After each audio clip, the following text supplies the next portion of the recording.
We were talking about massage in Nigeria. We have the normal massages that you get, the ones you see in spas and all. Those ones are pretty expensive. Not everyone can afford them. We also have the really cheap ones.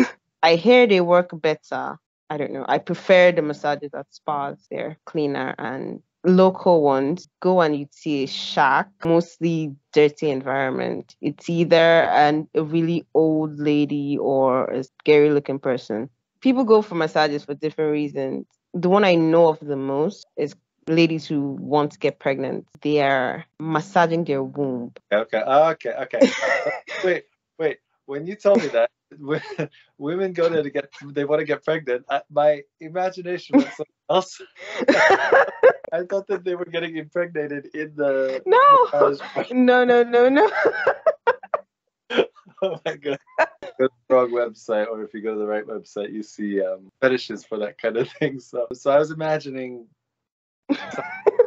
We wanted to talk about the strange kind of things you come across in different countries. My mind went a little bit. Went to the craziest shit you could think of.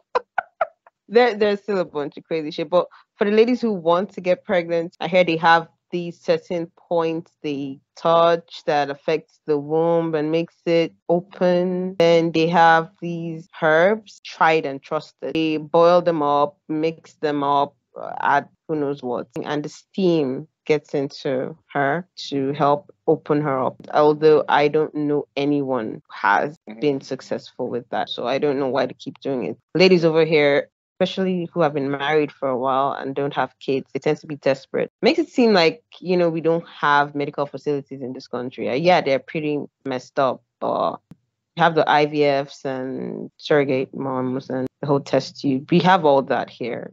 I never really understand why they leave the hospitals, because they don't trust doctors, and rather they trust a scary old lady in a dirty house. A lot cheaper too. That's another reason they don't have money for it. The people I know who went to these people, they had the money for it, so I never understood.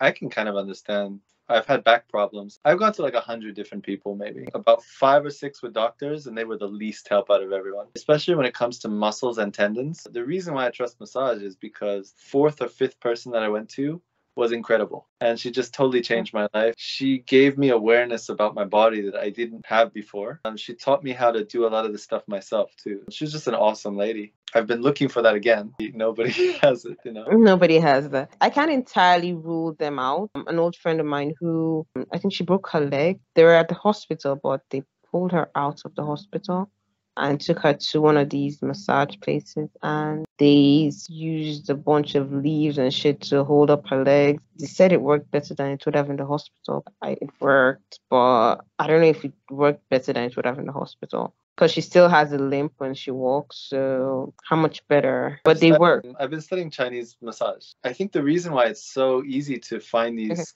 80 places, the problem is it's so deep that it's so easy to get wrong. No matter how many years we study, if you don't have like a really sensitive touch, if you don't really listen to the person and work together with the patient and teach the patient to, this is where a lot of the problems come in, is that people are so unaware of their own bodies that no matter how much the doctor hits the point, the person's like tense and tight and doesn't know how to breathe and doesn't know how to relax, that it doesn't even work. Yeah. They go back home and have some bad habits that kind of reverse all the entire person. And so you have all these kind of half-assed lazy people that do it because it's such a mystery. It's such a hard thing to get results from. People step in and just have these half-assed procedures, or they make something up. They've never really experienced it work themselves, so they just kind of take it of people who are desperate. And I've met those people too. I've been to a few of those too, where I got really fucked up by a chiropractor before, where I'm probably still recovering from that. I got to know a chiropractor before I go to see them. The human body itself, it's pretty tricky.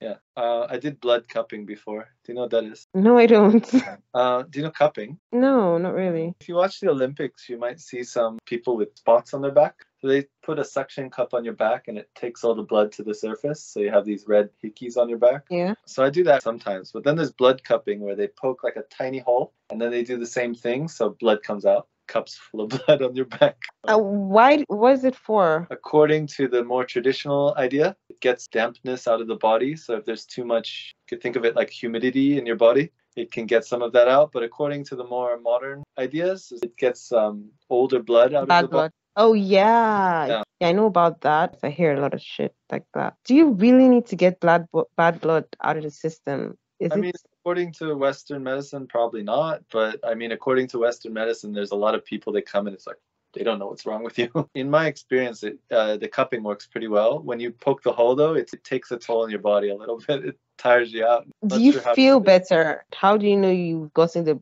bad blood out and you're not just getting way too much blood out? The color is different. I'm not a huge proponent of that blood cup. As for the regular Okay. cup, where no blood comes out, it's just like it leaves a mark on your back. I've felt like noticeable mobility differences, much more flexible. Pain disappeared in moments. The blood doesn't really come out. It just Yeah, it moves away from wherever it was stuck.